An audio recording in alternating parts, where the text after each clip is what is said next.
नमस्कार, आप देख रहे हैं आगाज टाइम में हूं आपके साथ सुहानी सिंह और वक्त हो चुका उत्तर प्रदेश उत्तराखंड की बड़ी खबरों का। ये नजर डालते हैं खास खबर पे। खबर चंदौली से है, जहां पे पुलिस ने किन्नरों पर हुए हमलों का खुलासा किया है। जी हां, किन्नर के घर में बम धमाके करने वाले 3 अभियुक्तों को पुलिस ने किया है गिरफ्तार। मौके से एक स्कॉर्पियो वाहन किया गया बरामद।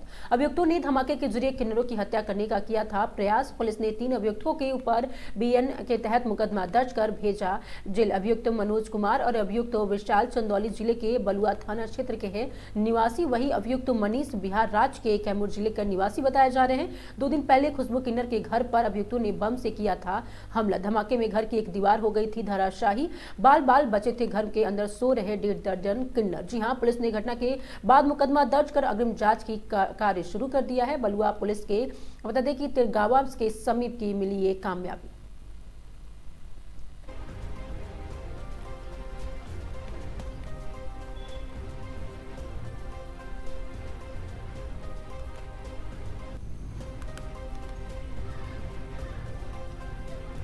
खबर चंदौली से, जहां पे बता दें कि आगाज टाइम की खबर का बड़ा असर हुआ है। जी हां, बता दें कि हर्ष फायरिंग को लेकर जिस तरह से कहा जा रहा है कि आगाज टाइम की जो खबर उससे बड़ा असर हुआ है। और वही हर्ष फायरिंग के मामले में एसपी ने लिया संज्ञान। एसपी के निर्देश पर भोपाली चौकी प्रभारी के तहरीर पर मामला दर्ज हुआ है। अली नगर थाने में नामजद युवक धीरेन्द्र सिंह उर्फ अंकित पर केस दर्ज हुआ है। एक अज्ञात महिला के मुकदमे में भी शामिल है। वही धारा 125 BNS और 30 आर्म्स एक्ट के FIR दर्ज हुआ है। थाना प्रभारी मामला दर्ज, वायरल वीडियो की जांच जारी। वही दोषियों के खिलाफ सख्त कार्रवाई की भी बात कही जा रही है। अलीनगर थाना क्षेत्र का ये पूरा मामला बताया जा रहा है।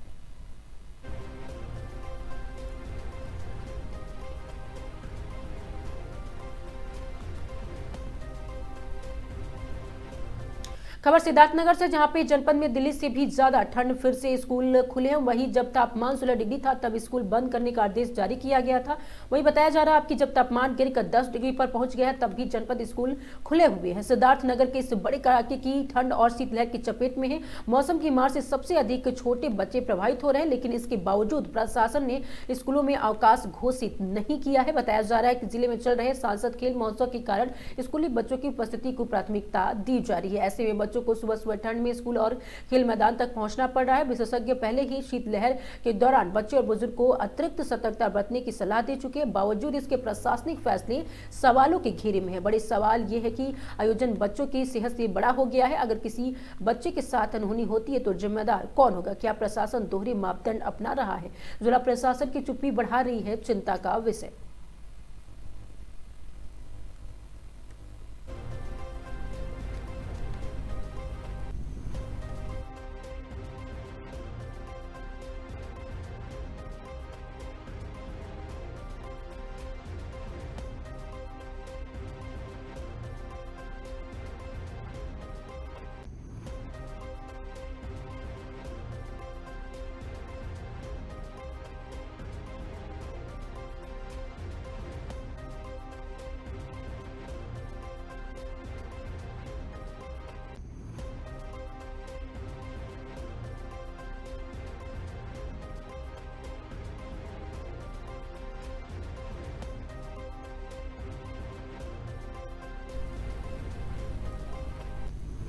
खबर शाहजहांपुर से, जहां पे कड़ाके की ठंड में जहां लोग राहत की तलाश में, वहीं शाहजहांपुर में एक समाज सेवी ने आगे बढ़कर मानवता की मिसाल पेश की है।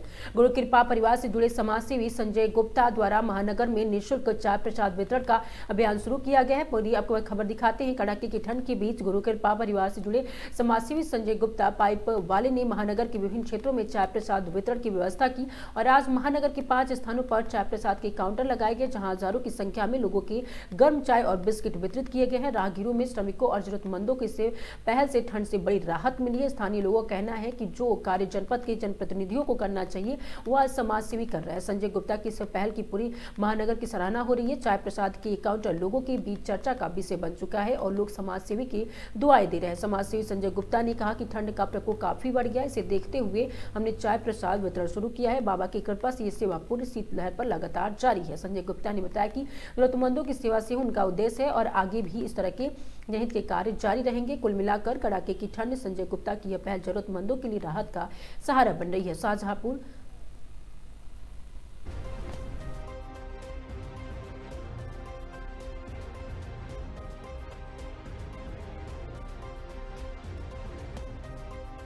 दिख रही है भैया ये चाय दोपहर नहीं बिक रही, निःशुल्क प्रसाद है भगवान गुरु महाराज का, साईं बाबा और टापर वाले बाबा की कृपा से चल रहा है। इस जनपद में 4 जगह पे ऐसा आज से शुरुआत हुई है और बाबा की कृपा से पूरी ठंड भर चलेगा। इसमें हम चाय के संग बिस्कुट का, पार्ले का बिस्कुट का पैकेट और चाय निःशुल्क सबको दे रहे हैं। ये भगवान जी का प्रसाद के रूप में बहुत से लोग यहाँ पे चलते हुए रोड के ग्रहण कर रहे हैं।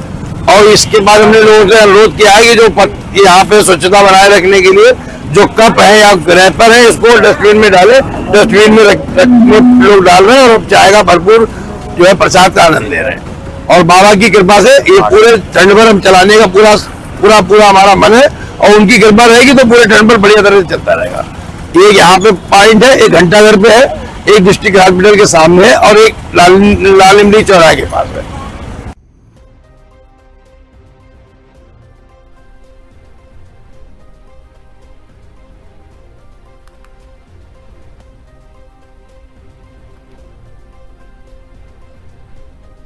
खबर संभल से, जहां पे पूर्व प्रधानमंत्री चौधरी चरण सिंह के जन्म दिवस को कितना दिवस मनाया गया। बता दें कि किसान संवाद को मिली मजबूती। संभल के आपको बता दें 32 प्रगतिशील किसान तो कुछ अधिकारियों को किया गया सम्मानित। वही आपको बता दें कि संभल जनपद के किसान दिवस में अवसर पर बहजोई स्थित एक निजी रिजॉर्ट में कार्यक्रम आयोजित किया गया, जिसमें सरकार और किसानों के बीच मजबूत और भरोसेमंद संबंधों का स्पष्ट संदेश देखने को मिला। कार्यक्रम में जिलाधिकारी संभल डॉक्टर राजेंद्र पैसिया, मुख्य विकास अधिकारी गोरखनाथ भट्ट के साथ ही अनंत कुमार सिंह, वहीं पूर्व सदस्य उत्तर प्रदेश से राज्य लोक सेवा आयोग लखनऊ मानचिन रहे और वहीं जिलाधिकारी के निकट बैठकर अनंत कुमार सिंह के गरमाई उपस्थिति के कार्यक्रम को विशेष महत्व प्रदान किया गया। इस अवसर पर जनपद के 32 प्रगतिशील किसानों के अधिकारियों को उनके उत्कृष्ट कृषि कार्य, नवाचार और पराली प्रबंधन जैसे सराहनीय प्रयासों के लिए सम्मानित भी किया गया। साथ ही सुशासन सप्ताह के अंतर्गत किसान सम्मान दिवस मनाया गया और किसान मेले को भी आयोजन किया गया, जिसमें किसानों ने बढ़ चढ़कर भाग लिया। मेले में आधुनिक कृषि तकनीकी, सरकारी योजना और कृषि विशेषज्ञ द्वारा जानकारी भी दी गई। जिलाधिकारी डॉक्टर राजेंद्र पैसिया ने कहा कि सरकार किसानों की आय बढ़ाने, उन्हें तकनीकी रूप से सशक्त बनाने और उनकी समस्याओं का समाधान करने के लिए पूरी तरह से प्रतिबद्ध है। तो मुख्य विकास अधिकारी गोरखनाथ भट्ट ने कहा कि गांव, किसान, प्रशासन के बीच समन्वय से भी वास्तविक विकास संभव है। कार्यक्रम में कबीर जिगर की कविताओं ने किसान के संघर्ष और योगदान को भावनात्मक रूप से प्रस्तुत किया, जिसमें माहौल उत्साहपूर्वक बना रहा। यह आयोजन सरकार और किसानों के बीच संवाद और विश्वास को और मजबूत करने वाला सिद्ध होगा।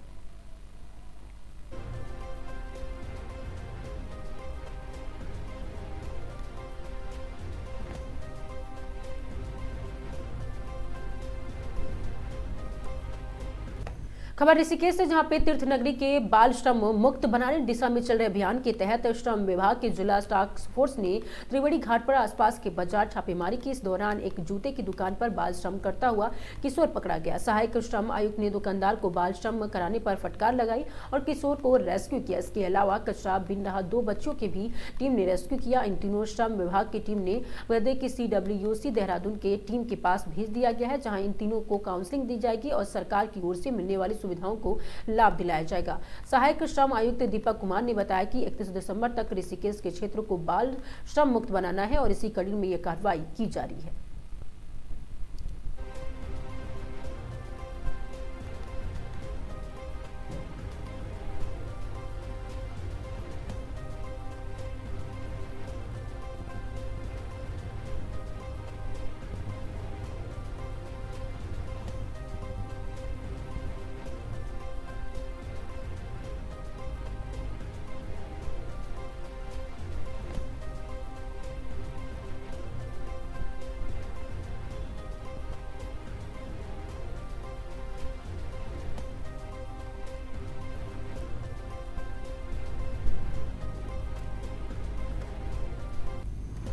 खबर ऋषिकेश से, जहां पे टिहरी जिले के मुनिकिरेती पुलिस और NNTF की टीम ने संयुक्त रूप से कार्रवाई करते हुए नशे के सौदागर को गिरफ्तार किया है।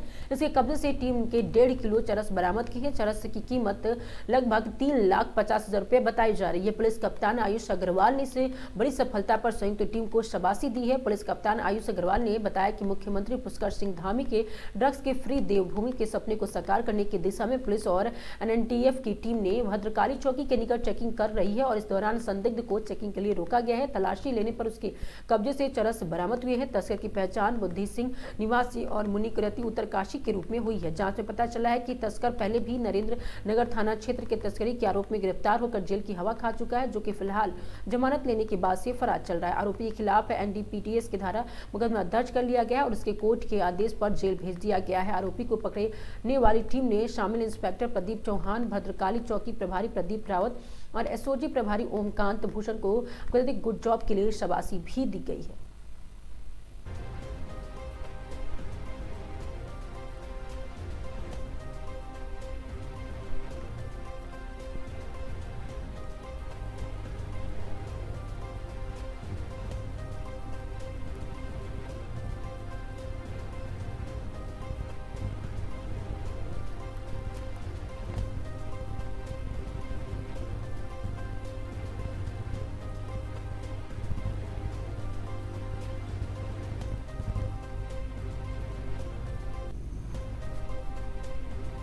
खबर जसपुर से, जहां पे बांग्लादेश से मोहम्मद यूसुफ सरकार की चलती हुई हिंदू युवक की निर्मम हत्या ने सभी को झंझोर कर रख दिया है। इसमें देश के हिंदू विश्व परिषद और बजरंग दल संगठन के कार्यकर्ताओं ने भारी रोष व्याप्त किया, जिसके चलते देश भर में आपको बता दें कि कहीं बांग्लादेश सरकार का पुतला दहन करना है तो कहीं बांग्लादेश के खिलाफ विरोध प्रदर्शन कर हथियारों पर कार्रवाई की मांग की जा रही है। उसी क्रम उत्तराखंड प्रदेश के जनपद उधम सिंह नगर के जसपुर नगर में आज सुभाष चौक पर एकत्र हुए विश्व हिंदू परिषद के युवा कार्यकर्ताओं ने बांग्लादेश के खिलाफ जमकर नारेबाजी की और बांग्लादेश में की गई हिंदू युवक की निर्मम हत्या का घोर विरोध करते हुए बांग्लादेश की सरकार का पुतला दहन किया गया और हत्यारों पर देश की सरकार से कार्रवाई की भी मांग की गई। वहीं आपको बताते चले कि यह पूरा मामला बीते 18 दिसंबर 2025 की रात है, जब बांग्लादेश में 25 वर्षीय हिंदू युवक दीपू चंद्रदास कपड़े के कारखाने मजदूरी का कार्य करता था और ईशा निंदा के आरोप में भीड़ से पीट कर मार डाला। वहां की पुलिस के मुताबिक दास को पहले फैक्ट्री के बाहर भीड़ ने पीटा और फिर उसके बाद दास को निवस्त्र करके उसके शव को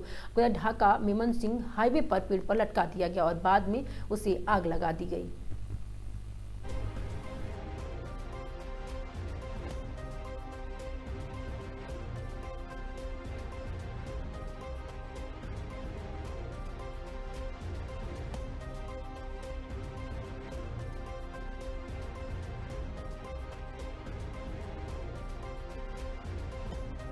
परिस्थितियां बांग्लादेश के अंदर घटी हैं, तो उसी के विरोध करने के लिए हम यहाँ सभी लोग एकत्रित हुए हैं। तो अपना हिंदू भाई जो बांग्लादेश में निवास करता था, जिहादियों की भीड़ ने उन्हें इकट्ठा होकर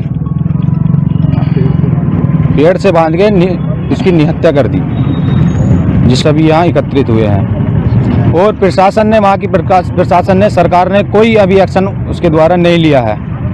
तो ये संगठन विश्व हिंदू परिषद जो भारत में है, ये इस घटना को लेकर बहुत ज़्यादा व्यथित है और समाज में इससे गलत संदेश जा रहा है। तो हम यही समझाना चाहते हैं कि अगर वहाँ की सरकार प्रशासन कोई कार्यवाही नहीं करेगी तो भारत का बजरंग दल चुप नहीं बैठेगा। ये सभी प्रखंडों में हो रहा है, अपने ना देहरादून, विकासनगर, रुड़की, रुद्रपुर, बाजपुर, रुद्रपुर, काशीपुर प्रखंड जसपुर में भी ये विरोध प्रदर्शन हो रहा है। नितिन चौहान। ये बांग्लादेश में जो घटी घटना है, अभी दीपू चंद्र के साथ घटित हुई है और वो है एक हिंदू था, उसको 4 किलोमीटर दौड़ाते पीटा गया है उसे और उसको जिंदा जलाया गया है पेड़ से। भीड़ संख्या ने, वहाँ के प्रशासन ने खुद उसको जो आतंकवाद के खिलाफ विरोध करते हैं उनको समर्पित किया है। और इसको देखते हुए पूरे बजरंग दल जो अपना प्रखंड जसपुर है, इसका आक्रोश जसपुर में आज पुतले के रूप में आक्रोश किया गया है। भारत सरकार से यही मांग करना चाहता हूं मैं, जो वहाँ पर हिंदू रह रहे हैं, उससे पहले भी अभी पश्चिम बंगाल में घटना हुई थी और आज ये फिर क्या बोले हिंदू के साथ वहाँ पर घटना हुई है और भारत सरकार इसका लिए क्या बोले कुछ कठोर कार्रवाई करे। खबर भागलपुर से, जहां पे बता दें कि सबौर थाना अंतर्गत पुलिस ने बड़ी कार्रवाई करते हुए 2 अपराधी कर्मियों को अवैध हथियार और कारतूस के साथ गिरफ्तार किया। इस संबंध में सबौर थाना परिसर में नगर पुलिस अधीक्षक भागलपुर शुभांक मिश्रा द्वारा प्रेस वार्ता आयोजित की गई, जिसमें पूरे मामले की जानकारी की गई। नगर पुलिस अधीक्षक ने बताया कि गुप्त सूचना के आधार पर की गई छापेमारी में पवन कुमार पिता राजेंद्र मंडल साकिन और की राजा दिनपुर थाना सबौर को एक देसी कट्टा, 2 जिंदा कारतूस और एक मोबाइल फोन के साथ गिरफ्तार किया गया। वहीं दूसरे आरोपी कोकाक मंडल पिता बसंत मंडल और ग्राम इदमपुर में थाना घोघा को एक देसी बंदूक और 2 देसी कट्टा और एक बताते कि 45 जिंदा कारतूस के साथ विधिवत गिरफ्तार किया गया है। पुलिस के अनुसार बरामद हथियार और कारतूस अवैध है तथा दोनों आरोपियों को आपराधिक इतिहास खंगाला जा रहा है। वहीं प्रारंभिक जांच में आशंका जताई जा रही है कि अपराधी किसी बड़ी वारदात को अंजाम देने की फिराक में थे। पुलिस ने दोनों के खिलाफ आर्म्स एक्ट सहित अन्य संबंधी धाराओं की मामला दर्ज कर आगे की कार्रवाई शुरू कर दी है। नगर पुलिस अधीक्षक ने कहा है कि जिले में अपराध पर अंकुश लगाने के लिए लगातार सघन अभियान चलाया जा रहा है। किसी भी अपराधी को बख्शा नहीं जाएगा। छापेमारी के दौरान संबौर थाना अध्यक्ष सूबेदार पासवान, मनीष कुमार, शंकर कुमार और अनिल कुमार भी शामिल थे।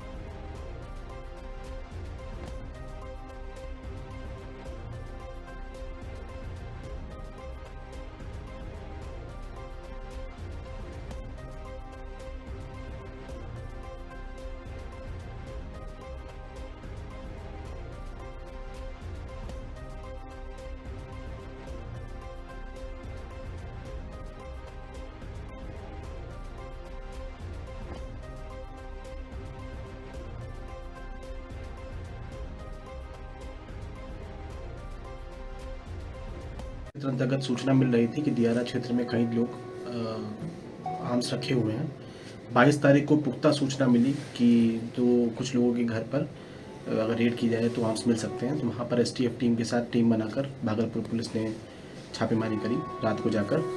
वहाँ पर 22 तारीख को कुछ 3 आर्म्स मिले हैं, देसी कट्टे, और 1 बंदूक मिली है। 47 जिंदा कारतूस मिले हैं। इस छापेमारी में 2 व्यक्तियों की गिरफ्तारी हुई है। पवन कुमार पिता राजेंद्र मंडल और दूसरे हैं कोको मंडल पिता बसंत मंडल। पवन कुमार के पास से 1 देसी कट्टा, 2 जिंदा कारतूस और मोबाइल बरामद हुआ है, और कोको मंडल के पास से 1 देसी बंदूक, 2 देसी कट्टा और 45 जिंदा कारतूस बरामद हुए हैं। संभवतः वहाँ पर दियारा क्षेत्र में वर्चस्व की लड़ाई को लेकर कुछ गुट कार्यरत हैं, जिनके आपस में विवाद के चलते और ज़मीन के वर्चस्व को लेकर लगातार वहाँ पर सूचना मिल रही थी कि कुछ लोगों के द्वारा आर्म्स रखा जा रहा है और संभावना है कि वहाँ पर किसी प्रकार की घटना हो सकती है। उसी घटना की सूचना के सत्यापन और अग्रता कार्रवाई में ये रेड और छापामारी की गई है, और आगे भी जो सूचना मिलेगी और जो इस तरीके की कार्रवाई होगी वो लगातार जारी रहेगी। क्या ये सर ये लोग आपराधिक इतिहास में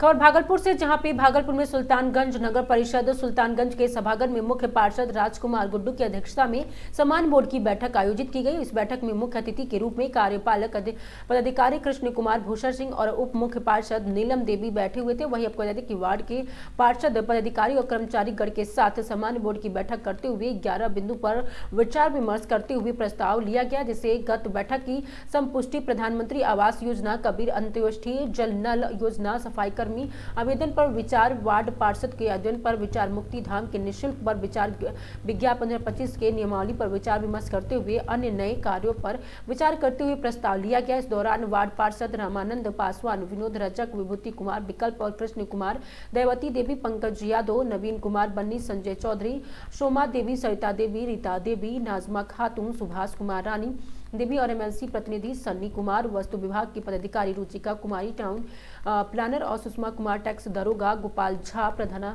सहायक और राजीव कुमार सहित बता दें कि कर्मचारी गण मौजूद रहे।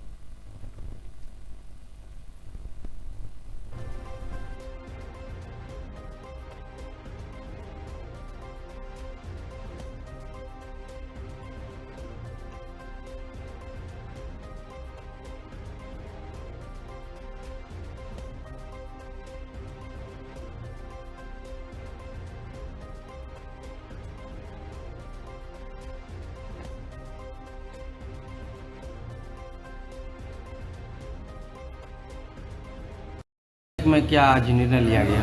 जी, आज नगर परिषद अजगैबीनाथ धाम के सभागार में सामान्य बैठक की गई थी। उस बैठक में जो महत्वपूर्ण विषय था वो पहला तो गत बैठक का संपुष्टि था, दूसरा प्रधानमंत्री आवास योजना पे विचार था, कबीर अंत्येष्टि पर विचार, जल नल योजना, अन्य और भी कई प्रस्ताव थे। और उस प्रस्ताव पे जो है आज सामान्य समिति की बैठक की गई और सभी माननीय सदस्य के सहयोग से, जिसमें कार्यालय से कार्यपालक पदाधिकारी, सिटी मैनेजर, हमारे यहाँ अभी आर्किटेक्ट आए हुए हैं, टाउन प्लानर हैं, स्वच्छता पदाधिकारी हैं, अन्य सभी जितने भी नगर परिषद के हमारे सहयोगी हैं, नगर परिषद के कर्मी हैं, सभी के सहयोग से आज का सामान्य बोर्ड का बैठक हम लोगों का अच्छे से हुआ और सफल हुआ।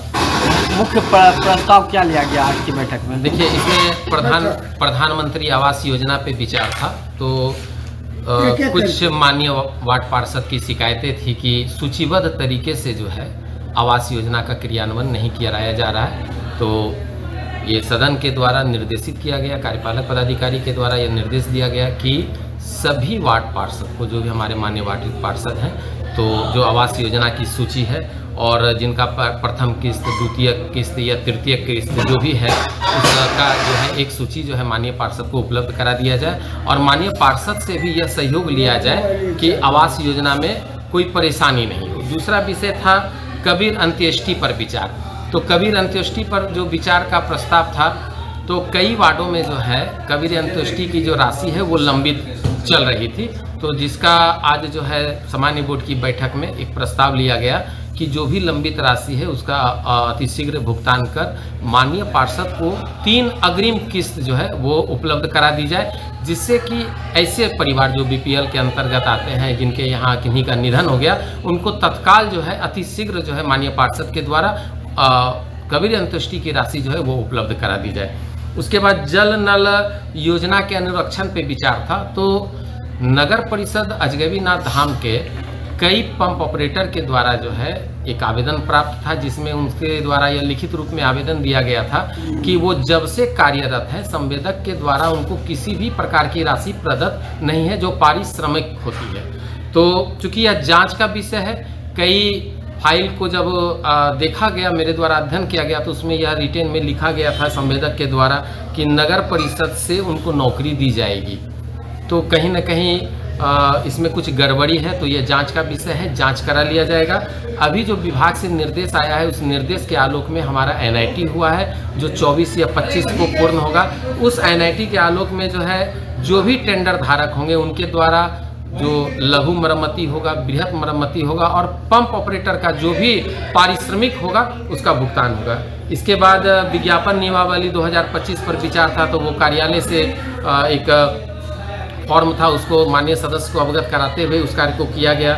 इसके बाद सफाई कर्मी के आवेदन पर विचार था। तो मैं बता दूं कि अभी जो स्वच्छता एजेंसी कार्य कर रही है सुगम इंडिया लिमिटेड, इसके पहले कल्पतरू के द्वारा जो है नगर क्षेत्रीय सफाई का जिम्मा लिया गया था। तो हम लोगों के नगर परिषद में आने के पूर्व से सभी सफाई कर्मियों का जो है 18 महीने का पीएफ का राशि का भुगतान नहीं हुआ था। तो कहीं उसमें कहीं ना कहीं ये घोर लापरवाही है, कहीं ना कहीं इसको भ्रष्टाचार से देखा जा सकता है कि क्यों नहीं संबंधित जो सफाई एजेंसी कल्पतरू थी उसके द्वारा जो है सभी सफाई कर्मियों का 18 महीना का पीएफ का भुगतान क्यों नहीं कराया गया। एक विषय ये आता है। दूसरा विषय कि 2 महीने का जो भुगतान है जो कल्पतरू के पास लंबित है, तो उसकी भी चर्चा हुई। तो अभी श्रम आयुक्त के पास जो है वो पत्र कार्यालय स्तर से भेजा गया है और वहां से मार्गदर्शन की मांग की गई है। मार्गदर्शन प्राप्त होते ही सभी स्वच्छता कर्मियों का भुगतान कर दिया जाएगा। इसके बाद हमारा था माननीय वार्ड पार्षद के आवेदन पर विचार। तो कई वार्ड से वार्ड पार्षदों का आवेदन प्राप्त था, जिसमें जल नल संबंधित, योजना संबंधित या अन्य किसी न किसी विषय पर जो है उन्होंने रिटेन में दिया था, उसको प्रस्ताव का पार्ट बना लिया गया। इसके बाद हमारा वेंडिंग जोन पर विचार था। तो मैं अवगत करा दूं कि नगर परिषद क्षेत्र में जो सैरात की बंदोबस्ती होती है, चूंकि उस सैरात की बंदोबस्ती के लिए एक विभाग से पत्र आया हुआ था, उस विभाग के पत्र में यह स्पष्ट था कि अभी बंदोबस्ती नहीं की जाए। कोई गोलाघाट का के था तो तत्काल जो है इस पर रोक लगा दी गई, लेकिन कार्यालय के द्वारा और कार्यपालक पदाधिकारी के द्वारा बिना सशक्त स्थायी समिति के सदस्य के उपस्थिति में जो है उस सैरात को किया गया। और अभी दिशा की बैठक है। दिशा की बैठक में मैं इस बात को रखूंगा, चूंकि अभी जो अतिक्रमण हटाओ अभियान चलाया जा रहा है, कहीं ना कहीं एक तरफ से नगर परिषद के द्वारा उन जो हमारे दुकानदार हैं जो फुटपाथ पे अपना जीवन यापन कर अपना कार्य करते हैं, उनसे एक वसूली की जाती है और फिर इसी अतिक्रमण अभियान के द्वारा जो है उनको हटाया जाता है, या कहीं ना कहीं जो है मानवता जो है वो उसमें नहीं दिखती है। तो इसके लिए मैं दिशा की बैठक में इस बात को रखूंगा। इसके बाद मुक्तिधाम शुल्क पर विचार है। तो चूंकि जितना महत्व हमारे अजगैबीनाथ महादेव जी का है, उतना ही महत्व उत्तर वाहिनी गंगा का है और उतना ही महत्व यहाँ के मोक्षधाम शमशान घाट का है। तो मैं बता दूं कि काफ़ी दिनों से जो है ये मांग रही थी नगरवासियों की तरफ से कि मुक्तिधाम का शुल्क का निर्धारण होना चाहिए, और कई संगठन के द्वारा भी मुझे इस बात को रखा गया था पत्र के माध्यम से और नगरवासी के द्वारा कि जो मुक्तिधाम शुल्क है वहाँ पे जब लोग दाह संस्कार के लिए जाते हैं तो उनसे जो हमारे घाट के राजा हैं उनके द्वारा मनमानी वसूल की जाती है, उनको प्रताड़ित किया जाता है और उनके हिसाब से शुल्क ना देने पे मारपीट की भी नौबत आ जाती है। बहुत पुरानी बात है, देवघर से एक परिवार आए हुए थे यहाँ दाह संस्कार के लिए, तो मुझे लगता है 1 या 2 व्यक्ति की गला काटकर हत्या कर दी गई। तो उस कांड के बाद चूंकि वो बहुत बड़ी घटना थी और ये दुर्भाग्यपूर्ण रहा था कि हमारे इस अजगैबीनाथ धाम में लोग दुख की घड़ी में अपने परिवार के दाह संस्कार के लिए आते हैं, उनके साथ इस तरह का कुकृत्य आपराधिक कार्य की जिसके भी द्वारा किया गया, मैं इसकी घोर निंदा करता हूं। और अभी लगभग बराबर नगर क्षेत्र से मुझे ये शिकायत आती है कि मुक्तिधाम पर जब हम लोग दाह संस्कार के लिए जाते हैं तो वहाँ पे जो है मनमाने तरीके से पैसे की मांग की जाती है, नहीं देने पर जो है प्रताड़ित किया जाता है। तो आज जो है हम लोगों ने इस प्रस्ताव को सामान्य बोर्ड में रखा था, जिसमें इस प्रस्ताव के विरोध में कि मुक्तिधाम का शुल्क निर्धारित नहीं हो, इसमें दयावती देवी वार्ड पार्षद 2, विभूति यादव वार्ड पार्षद 4, पंकज यादव वार्ड पार्षद 5, शाहीन परवीन वार्ड पार्षद 8, सरिता देवी वार्ड पार्षद 16, रामानंद पासवान जी वार्ड पार्षद 18, रीता देवी जी वार्ड पार्षद 22 और कृष्ण कुमार समेत उपसभापति नीलम देवी जी का विरोध रहा कि मुक्तिधाम का शुल्क निर्धारित नहीं किया जाए। मुक्तिधाम का शुल्क निर्धारण नहीं हो तो इन माननीय सदस्य के द्वारा जो है मुक्तिधाम के शुल्क के विचार पर विरोध किया गया। साथ ही जिनका समर्थन रहा कि मुक्तिधाम शुल्क का निर्धारण हो, उनमें 1 नंबर वार्ड के माननीय सदस्य विनोद कुमार जी, 3 नंबर श्री संजय चौधरी जी, 6 नंबर नवीन कुमार बन्नी जी, 10 नंबर श्रीमती शकुंतला देवी जी, 11 नंबर मोहम्मद इजराइल जी, 12 नंबर गुलशन आरा मैडम, 13 नंबर नजमा खातून madam, 15 number Shrimati Savita Kumari ji, 17 number साधना कुमारी जी, 20 नंबर श्रीमती राधा देवी जी, 21 नंबर शोभा देवी जी, 23 नंबर पिंकी देवी जी, 24 नंबर श्रीमती बॉबी देवी जी, 19 नंबर श्रीमती रीना देवी जी, 26 नंबर रिंकू कुमारी जी, 27 नंबर सलिता देवी जी और 28 के माननीय पार्षद श्री सुभाष कुमार जी का समर्थन रहा। उनके द्वारा ये बात कही गई कि मुक्तिधाम का शुल्क का निर्धारण हो। तो कुल दोनों का संख्या बल क्या? तो जिनका समर्थन रहा कि मुक्तिधाम शुल्क का निर्धारण हो, 17 माननीय सदस्यों ने इस प्रस्ताव का समर्थन किया कि मुक्तिधाम शुल्क का निर्धारण हो और माननीय 8 पार्षद और उपसभापति श्रीमती नीलम देवी जी का विरोध रहा कि मुक्तिधाम शुल्क का जो है निर्धारण नहीं। क्या प्रस्ताव में लिया गया? प्रस्ताव में चूंकि अभी बहुमत जो है मुक्तिधाम शुल्क निर्धारण करने का है, तो मुक्तिधाम का शुल्क निर्धारण किया जाएगा। सशक्त स्थायी समिति की आगामी बैठक में चूंकि यह वित्तीय मामला है और इसका प्रारूप जो है हम लोग जिला से मंगाएंगे, चूंकि जिला पदाधिकारी का भी एक पत्र प्राप्त हुआ था कार्यालय को, उस पत्र के आलोक में आज यह मुक्तिधाम शुल्क का निर्धारण हो गया। बस राशि जो है इसका निर्धारित करना रह गया है। पंचायत समिति की बैठक में आज ये मुद्दा उठा, गर्मा गर्म हुआ पूरा शुल्क को लेकर। और क्या मुखिया जी ने उठाया कि संबंधित नगर परिषद को ईश्वर थोड़ा अनुरोध किया जाए शुल्क निर्धारण के लिए। देखिए, मैं बता दूं कि बीते बोर्ड के बैठक में जब हम लोगों का जो नया बोर्ड का गठन हुआ था तो 13 जनवरी 2023 को हम लोगों ने ओथ लिया था और पहली बैठक जो है वो फरवरी माह में थी 8/2 को। और दूसरी बैठक में हम लोगों ने मुक्तिधाम शुल्क पर विचार का निर्णय लिया था। उस वक्त उपसभापति नीलम देवी के द्वारा जो है सदन में अमर्यादित तरीके से वार्ता की गई थी और घोर विरोध किया गया था। तो चूंकि उनके निर्णय के आलोक में, उनके विरोध के आलोक में उस वक्त यह निर्णय नहीं हो पाया था। चूंकि आज भी उनका विरोध रहा है, लेकिन उनके विरोध के बावजूद भी माननीय 17 पार्षदों का, चूंकि इसमें मेरा भी समर्थन है, मैं खुद नगर प्रधान सेवक राजकुमार गुड्डू का भी इस विषय पे समर्थन है कि मुक्तिधाम शुल्क का निर्धारण हो। और क्या मुख्य एजेंडा? इन्हीं कुल 10 जो है हमारा आज का एजेंडा था और काफ़ी शांतिपूर्ण तरीके से हमारा जो है सामान्य बोर्ड का बैठक जो है आज किया गया और सबों का काफ़ी सहयोग रहा। खबर भागलपुर से, जहां पे भागलपुर के पूरे बिहार के साथ सिल्क सिटी भागलपुर में इस समय शीतलहर की चपेट में है। पिछले दिन बता दें भागलपुर और आसपास के जिलों में कड़ाके की ठंड और कोल्ड वेव के असर लगातार बना हुआ है, जिससे आम जनजीवन प्रभावित हो रहा है। बढ़ती ठंड को देखते हुए जिला प्रशासन ने एहतियाती कदम उठाते हुए सभी सरकारी और गैर सरकारी शिक्षा संस्थानों को संचालन समय में बदलाव किया है। जारी आदेश के अनुसार अब सभी शिक्षा संस्थान के सुबह 9 बजे से शाम 4 बजे तक संचालित किए जा रहे हैं। और इस संबंध में जिलाधिकारी डॉक्टर नवल किशोर चौधरी ने बताया कि फिलहाल ठंड को ध्यान में रखते हुए समय में बदलाव किया गया है, लेकिन यदि तापमान और गिरावट आती है और ठंड का प्रकोप बढ़ता है तो विद्यालयों को अस्थायी रूप से बंद करने का निर्णय लिया जा सकता है। वहीं शीतलहर के कारण बढ़ने वाली बीमारियों को लेकर जिले को सभी अस्पतालों में अलर्ट मोड पर रखा गया है। स्वास्थ्य विभाग को पूरी तरह से सतर्क रहने के निर्देश भी दिया गया। प्रशासन की ओर से लोगों ने अपील की जा रही है कि वो ठंड से बचाव करें।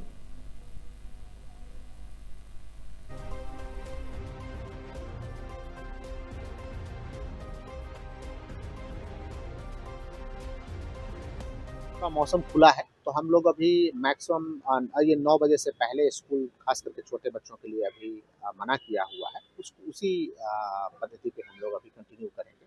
और वैसे अभी दिसंबर माह है और उसका अंतिम सप्ताह आने वाला है, तो ऐसे भी अक्सर कई स्कूल बंद हो जाते हैं, लेकिन मौसम यदि खराब होता है तो हम लोग उस टाइम को और करेक्ट करेंगे।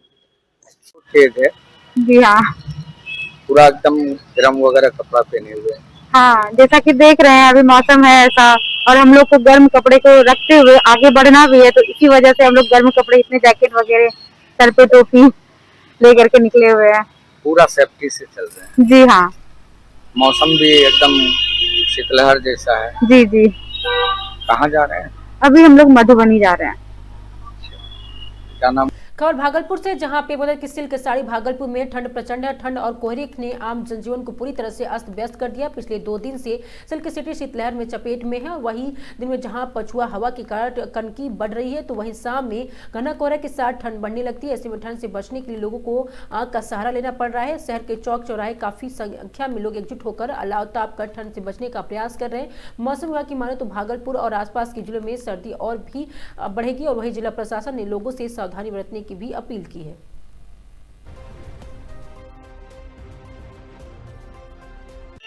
भागलपुर की ठंडी तो काफी बढ़ते जा रही है 2-3 दिन से, जैसा देख रहे हैं पूरा कड़कड़ाहट ठंडी बढ़ रही है और सुबह में काफी यातायात में भी दिक्कत हो रही है। कनकनी बढ़ा है हवा में। कनकनी तो बहुत बढ़ रहा है। कैसे बच रहे हैं? जी, अभी तो स्टूडेंट लोग हैं तो जो कपड़ा है तो वही पहन के बच रहे हैं और सरकार के द्वारा सुविधा भी दी गई है लोगों को। अलाव का व्यवस्था जी, लकड़ी देख रहे हैं सरकार सुविधा दी है। अलाव ताप रहे हैं? जी, ताप रहे हैं और आनंद ले रहे हैं सब लोग के साथ स्टेशन चौक पे। क्या नाम हुआ आपका? मेरा नाम सनम सिंह। बच रहे हैं?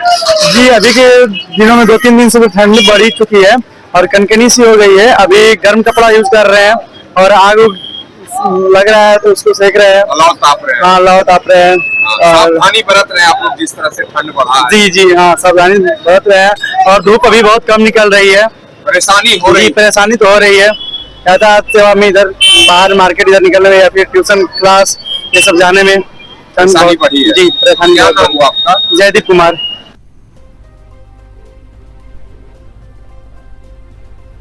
खबर भागलपुर से, जहां पे जवाहरलाल नेहरू चिकित्सा महाविद्यालय अस्पताल से एक बड़ी खबर सामने आ रही है। जी हां, खगड़िया जिले के भरतखंड थाना क्षेत्र के अंतर्गत भरतखंड गांव में दिल दहला देने वाली घटना सामने आई है। 70 वर्षीय राम विलास राय की बेरहमी से हत्या कर दी गई है। मृतक के परिजनों ने इस घटना के पीछे 5 लाख रुपए की रंगदारी का मामला बताया जा रहा है, जबकि स्थानीय पुलिस ने इस जमीनी विवाद जोड़कर देख रही है। परिजनों के अनुसार 5 लोग अचानक रामविलास राय के घर पहुंचे। सभी आरोपी हथियारों से लैस थे और आरोप है कि आते ही उन्होंने रंगदारी की मांग को लेकर विवाद शुरू कर दिया और देखते ही देखते कुल्हाड़ी से ताबड़तोड़ वार कर दिया। हमले में रामविलास राय गंभीर रूप से घायल हो गए, जमीन पर गिर पड़े। वहीं परिवार वालों का कहना है कि हमलावर इतने हथियारों से लैस थे कि वो आसपास के लोग चाहकर भी बीच बचाव नहीं कर सके।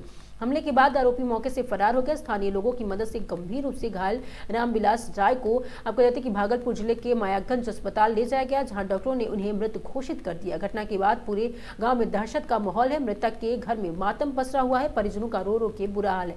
वही घटना को लेकर परिवार और ग्रामीणों में भारी आक्रोश देखा जा रहा है। परिजनों के साफ तौर पर आरोप लगाया जाए कि पिछले कुछ समय से रामविलास राय ने 5 लाख रुपए की रंगदारी मांगी जा रही थी और इसी को लेकर लगातार दबाव बनाया जा रहा था। परिजनों का कहना है कि यदि समय रहते पुलिस ने कार्रवाई की होती शायद इस बुजुर्ग की जान भी बच सकती थी। वहीं दूसरी ओर स्थानीय पुलिस का कहना है कि प्रारंभिक जांच में मामला जमीनी विवाद से जुड़ा प्रतीत हो रहा है। पुलिस अधिकारियों के अनुसार सभी बिंदुओं पर जांच की जा रही है और दोषियों की पहचान कर जल्द गिरफ्तारी की जाएगी।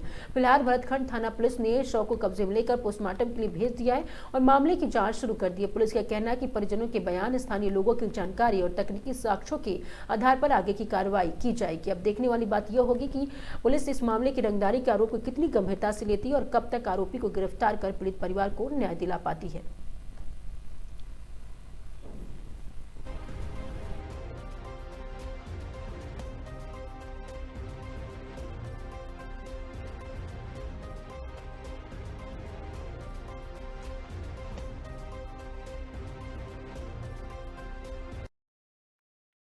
लोगों से मैं मिला हूँ, पहले भी मिल चुका हूँ काफ़ी लोगों से, पहले भी नए लोगों से मिल रहा हूँ, तो बहुत अच्छा लगा मुझे यहाँ पे आने के बाद। और आप तो जानते ही हैं जब लोग वहाँ पे गए हैं कि मतलब BLS में तो सारे ट्रीटमेंट मतलब सुविधा मिलता है। और जैसे आपने कहा कि आयुष्मान के तहत हम लोग वहाँ पे सुविधा देते हैं, मतलब पैसा खर्चा किए मतलब वहाँ पे आयुष्मान की सुविधा मिल जाती है और सभी राइट का चिकित्सा भी वहाँ पे हो जाता है। तो मैं कोशिश करूँगा ये आगे भी चल के मतलब बहुत सारे मतलब और बहुत लंबा तक ये चलेगा और ये आगे जाके और ज़्यादा करीब आ पाएंगे हम लोग।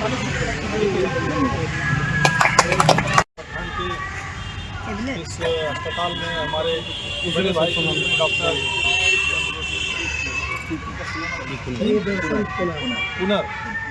कुनर साहब आए हैं। हम सब मिलके इनका हार्दिक अभिनंदन करते हैं, क्योंकि डॉक्टर और भगवान का रूप एक ही होता है। कोई ऊपर से देख रहे हैं तो कोई नीचे से देख रहे हैं, इसके लिए बहुत बहुत धन्यवाद देते हैं। और हमारे बीच हमारे चाचा जी हैं, बहुत ही अनुभवी हैं, रमन शाह जी नाम है इनके। हम लोगों को सभी ने आशीर्वाद दिए और आशीर्वाद दे करके यहाँ तक पहुँचाने का भी काम किए। तो चाचा के लिए भी एक बार जोरदार तालियां हो जाए। और हमारे बीच हमारे रणवीर चाचा जी हैं, जो आप सभी जानते हैं, चुनाव में भी बहुत संघर्ष किए मेरे लिए, कम मिल पाए लेकिन अपना इन्होंने पूरा एफर्ट दिया, समय दिया और सबको जहाँ तक हुआ समझा बुझा के, चाची लोगों को मना करके सब लोग हेलीकॉप्टर में सबको वोट दिया। तो सबको बहुत बहुत धन्यवाद, बहुत बहुत आभार। हमारे जितने भी बड़े भाई चाची चाचा हैं सबको हम अपने तरफ से जितना प्यार हो सकता है सबको मैं आशीर्वाद के रूप में ग्रहण करता हूँ। बहुत बहुत धन्यवाद और आभार। पूरे इस प्रकरण में जो मीडिया का काम है उन्होंने संभाला, तो हम बड़े भाई को भी धन्यवाद देते हैं। हमारे राकेश भाई जी हैं, विनोद जी हैं, वाल्मीकि जी हैं, सुमित जी हैं। और इस चुनाव का जो मजबूती से हमें लड़ाने में जो योगदान रहा, हमारे बड़े भाई जो संतोष शाह जी हैं उधर, वो मेरे निगरानी में वो अगल बगल ही रहते हैं, मेरे साथ नहीं रहते, तो उनका बहुत बहुत आभार। उनके लिए एक बार जोरदार तालियां होंगी। खबर भागलपुर से, जहां पे रेलवे स्टेशन पर चोरी की अजीबोगरीब घटना सामने आई। स्टेशन के अजीब आपको कहते हैं कि ओवरब्रिज पर अंडे की कैरेट चोरी हो गई और बाबरगंज के रहने वाले कंचन देवी बाजार से 1600 रुपए अंडे की कैरेट खरीदकर अपने घर लौट रही थी और ओवरब्रिज पर उनकी मुलाकात गांव की एक संबंधी से हो गई। बातचीत के दौरान उन्होंने अंडे की कैरेट के एक तरफ रखा दी और कुछ दूरी पर खड़े होकर बात करने लगी। इसी बीच आप कहते हैं कि पलक झपकते ही अज्ञात चोर अंडे की कैरेट को उठाकर फरार हो गए। जब कंचन देवी की नजर वापस अंडों पर पड़ी तो वो कैरेट गायब थे। इसके बाद बाद और जोर जोर से रोने लगी और चिल्लाने लगी। महिला की आवाज सुनकर स्टेशन पर मौजूद लोगों की भीड़ जुट गई, लेकिन बता दें तब तक चोर भाग चुके थे। पीड़िता ने बताया कि किसी ने चोरी की और किसी ने नहीं देखा। और वही बता दें कि बांका की रहने वाली रोशन और चंदन ने जो ट्रेन पकड़ने के स्टेशन पहुंचे थे, उन्होंने महिला को रोते देखा और माननीय पहल करते हुए 1000 रुपए की आर्थिक मदद की और आर्थिक सहायता मिलने के बाद कंचन देवी अपने घर वापस चली गई। यह घटना रेलवे स्टेशन पर सुरक्षा व्यवस्था और यात्रियों की सतर्कता पर भी सवाल खड़े करती है।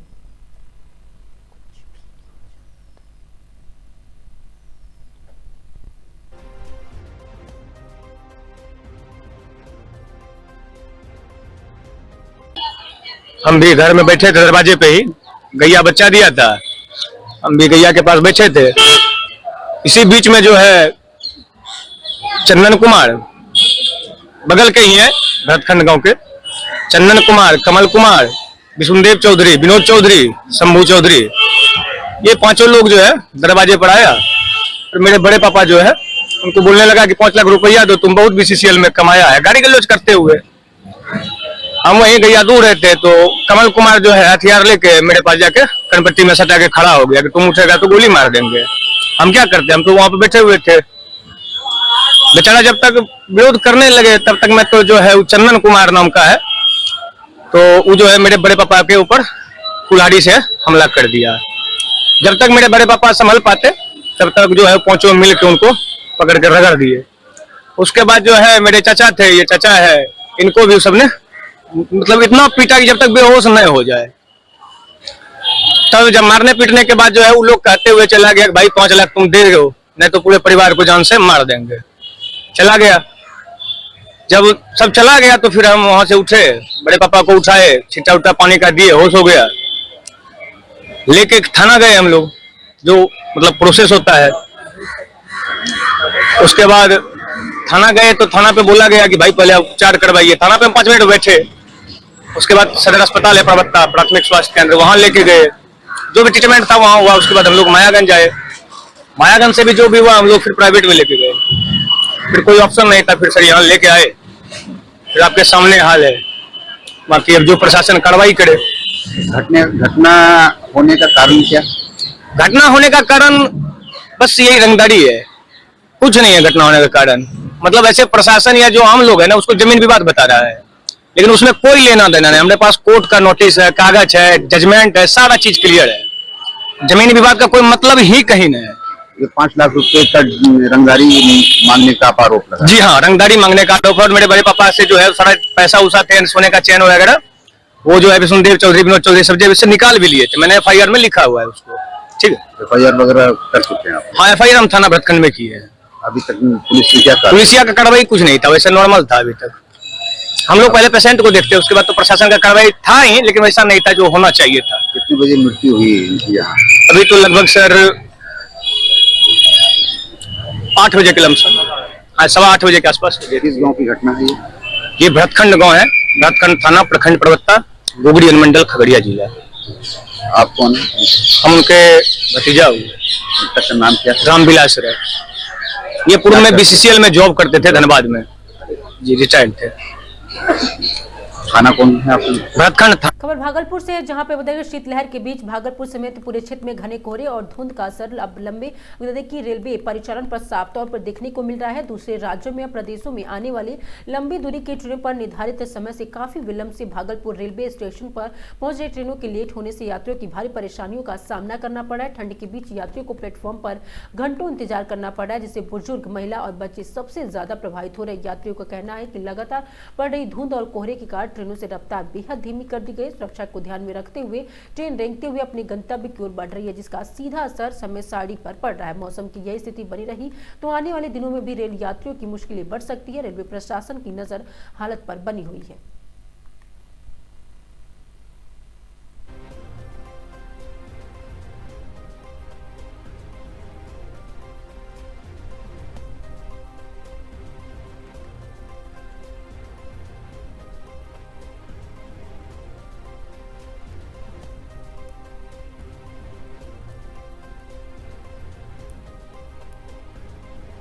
अभी एक लेडी लोग रख रही थी, इनका एक अंडा का कार्टून जो था कोई चोर लेके चोरी करके लेके भाग गया था। इनको हमने देखा तो पूछे क्या हुआ, बोले मेरा अंडा है कार्टून अपना नैहर से लेके आ रहे थे बेचने के लिए, जिनको हम इनको मदद किए पैसा के जाके फिर से खरीद लीजिएगा। अभी इनको मदद किए पैसा जाके खरीद लीजिएगा, पैसा दिए इनको हम।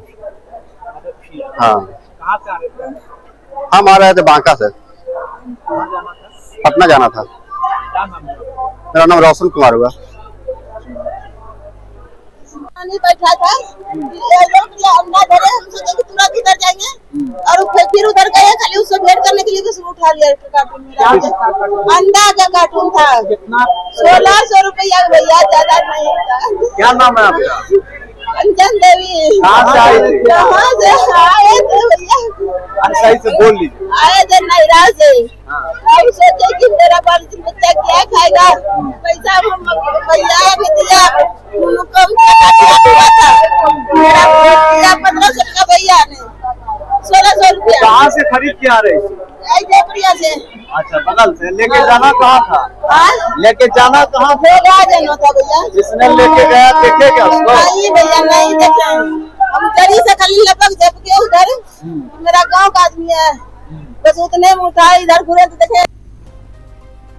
खबर भागलपुर से, जहां पे बढ़ते ठंड के प्रकोप से आम जनजीवन अस्त व्यस्त हो गया है।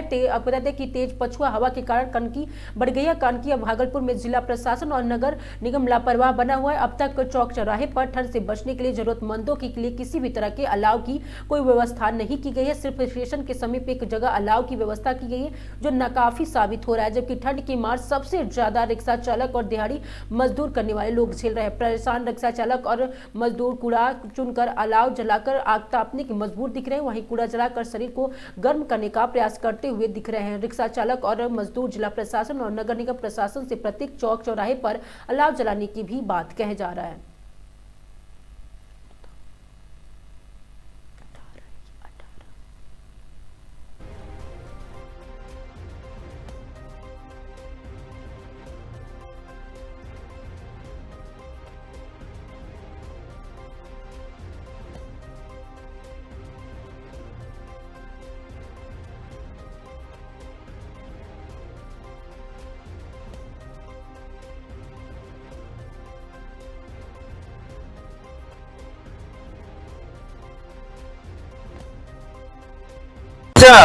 क्या सर रिक्शा चला रहे हैं, फिर तो सहारा नहीं कोई, क्या करेंगे, लड़कों नहीं किसका कमाई खाएंगे। ठंडी से पूरा जला के ताप रहे हैं, क्या करेंगे। आपका उम्र तो बहुत है चाचा, कैसे रिक्शा चलाते हैं? सर क्या करें, मजबूरी, पूरी पाकिस्तानी से कर नहीं सकते हैं, अपने मेहनत करके खा रहे हैं। इस ठंड में कैसे गुजर हो रहा है? ऐसा ही जैसे चल रहे हैं। क्या चाहते हैं सरकार से, भागलपुर प्रशासन से? सर कुछ दे दे और क्या कुछ चाहेंगे। क्या कुछ मतलब क्या चाहते हैं? यह व्यवस्था यही, गरीब का क्या व्यवस्था होनी चाहिए। ठंडी का समय कमा नहीं सकते हैं। अभी कैसे हम क्या जला के ताप रहे हैं? ये तो कूड़ा वूड़ा जो बोर्ड से जमा किया जला रहे हैं। स्वास्थ्य के लिए भी तो खराब है, आप लोग को जो कूड़ा करकट जला रहे हैं। सर क्या करें, जब कोई व्यवस्था नहीं है तो क्या करें, वही करना पड़ेगा। सर क्या चाहते हैं कि अलाव का व्यवस्था हो? हाँ सर, क्या करें। कैलाश दास मेरा नाम अशोक दास है। हम रिक्शा चलाते हैं, रात भर ठंड में हम स्टेशन में रहते हैं, कूड़ा करकट चुन करके बीन करके इसको जलाते हैं। सरकार का मेरा यही कहना है कि जगह जगह पे चौक चौराहे पे लकड़ी गिरा दो और रिक्शा वाले के गरीब आदमी को कम से कम कम्बल दे दीजिए, जो कि अच्छा खासा आदमी उसको कम्बल मिल रहा है, रिक्शा वाले ठंड से मर रहा है। नगर आयुक्त साहब सब कंबल बांटे, अलाव का व्यवस्था किए, नहीं कर पाया। डीएम साहब हमारा घबरा गया कि इतनी पब्लिक जुट गई कि तरह ऊपर होने लग गया। डीएम साहब बोला कि ऐसे नहीं बांट पाएंगे, किसी दिन लाइन लगवा करके बांटूंगा। अच्छा, तो अभी अलाव का व्यवस्था हुआ है कहीं? अभी नहीं हुआ है। तो कैसे क्या कर रहे हैं? अभी तो यही कूड़ा करकट चुन करके और आग सेदना है, हाथ सेदना है, ठंड में कहाँ जाएंगे। क्या चाहते हैं प्रशासन से, क्या मांगे? प्रशासन से यही मांगते हैं कि जगह जगह पे लकड़ उकड़ गिरा दो, हम लोग गरीब आदमी हाथ से देंगे, और गरीब आदमी को थोड़ा कम्बल बंटवा दो। हम लोग रिक्शा वाले के एक भी नहीं मिला है अभी। क्यों जला के ताप रहे हैं? ठंडा नहीं, सरकार के द्वारा कोई व्यवस्था नहीं किया गया है? कोई व्यवस्था नहीं। तो क्या कर रहे हैं अभी आप? अभी तो गाड़ी चला के इधर में लगा दिया है, जा रहे हैं। रिक्शा चलाते हैं? हाँ। क्या क्या चीज जला रहे हैं? कार्टून, लकड़ी, अमाठी, कार्टून, लकड़ी। और शासन की तरफ कोई व्यवस्था नहीं है? कोई व्यवस्था नहीं। क्या चाहते हैं? ऐसे तो घूम फिर रहे हैं, कोई जरूरत। चाहते क्या है? लकड़ गिरवा दो, चादर लकड़ी गिरवा दो तब फेंका। क्या नाम हुआ? हमारा नाम नवीन मालाकार। आप लोग? हम लोग यही ठंड में ताप रहे हैं सर, और हम गरीब आदमी हैं, हम लोग को रोजगार में है, कमा खाने में बहुत दिक्कत हो रहा है। कमाने के लिए जाते हैं तो 12 घंटा ड्यूटी मिलता है, 12 घंटा में जो है ठंड में आदमी बौला हो जाता है सर। क्या चीज जला रहे हैं अभी? ये तो कूड़ा जला रहे हैं सर, पूरा ठंडा के लिए। हाँ। और उसके बाद ठंडी में जब हम ड्यूटी करने के लिए जाते हैं 12 घंटा, तो उसमें 8,000 साढ़े 7,000 रुपये जो है ना, ये तो स्वास्थ्य पर हानि करेगा ये जो। जी सर, ये भी हानि करेगा सर। और इसको ताप रहे ठंड के कारण से। व्यवस्था लकड़ी चाहिए, आदमी का कम्बल तम्बल चाहिए, और भी जो गरीब है तो थोड़ा जिसको व्यवस्था नहीं खाने पीने का, उसको थोड़ा सा व्यवस्था होना चाहिए। आपका क्या नाम हुआ? खबर भागलपुर से, जहां पे आपको बता दें कि भागलपुर रेलवे स्टेशन पर चोरी की एक अजीबोगरीब घटना सामने आई है। स्टेशन के ओवरब्रिज पर अंडे की कैरेट चोरी हो गई है। और बता दें कि बबरगंज के रहने वाली कंचन देवी के बाजार ने 1600 रुपए से अंडे की कैरेट खरीद कर अपने घर लौट रही थी। ओवरब्रिज पर उनकी मुलाकात गाँव की ही एक संबंधी से हो गई। बातचीत के दौरान उन्होंने अंडे की कैरेट के एक तरफ रख दी और कुछ दूरी पर खड़े होकर बात करने लगी। इसी बीच बता दें कि पलक झपकते ही अज्ञात चोर अंडे की कैरेट उठाकर फरार हो गए। जब कंचन देवी की नजर वापस अंडों पर पड़ी तो कैरेट गायब थी। इसके बाद वो जोर जोर से रोने लगी और चिल्लाने लगी। महिला की आवाज सुनकर स्टेशन पर मौजूद लोगों की भीड़ जुट गई, लेकिन तब तक चोर भाग चुके थे। पीड़िता ने बताया कि किसने चोरी की और ये किसी ने नहीं देखा। वहीं बांका के रहने वाले रोशन और चंदन जो ट्रेन पकड़ने स्टेशन पहुंचे थे, उन्होंने महिला को रोता देख माननीय पहल करते हुए 1000 रुपए की आर्थिक मदद की। आर्थिक सहायता मिलने के बाद कंचन देवी अपने घर वापस चली गई। ये घटना रेलवे स्टेशन पर सुरक्षा व्यवस्था और यात्रियों की सतर्कता पर सवाल खड़े करती है।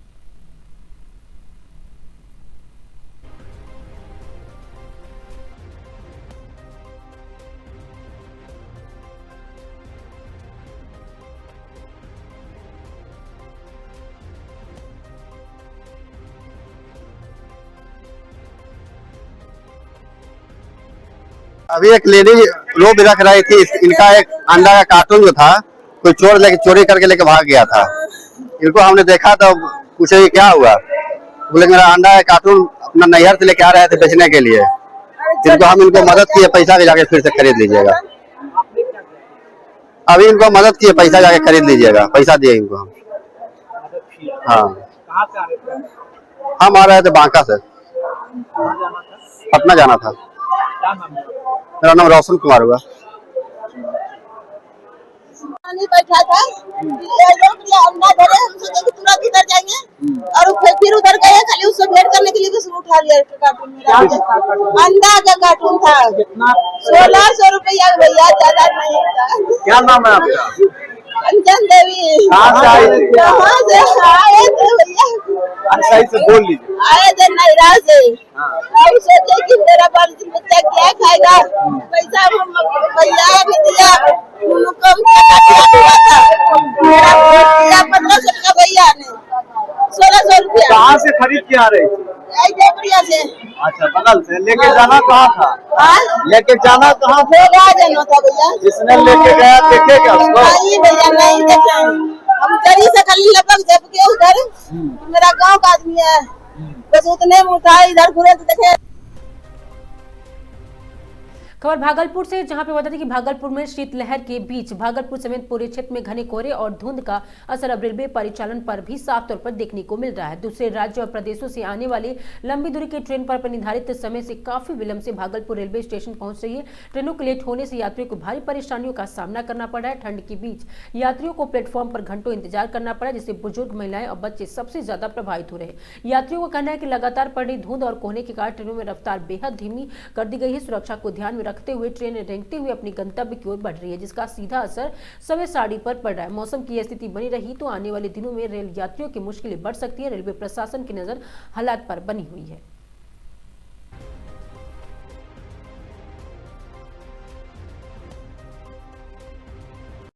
हाँ देख रहा है वो कुआसा के लिए, थोड़ा ठंडी के लिए कुआसी है। हाँ विलम्ब चल रही है, विलम्ब चल रही है, थोड़ा परेशानी हो रही है। हाँ कष्ट में हम लोग को तो परेशानी होगा ही, क्या करना है, होगी परेशानी हो रही है। हाँ हो रही है, ठंड का सब ठंड है, ठंड है।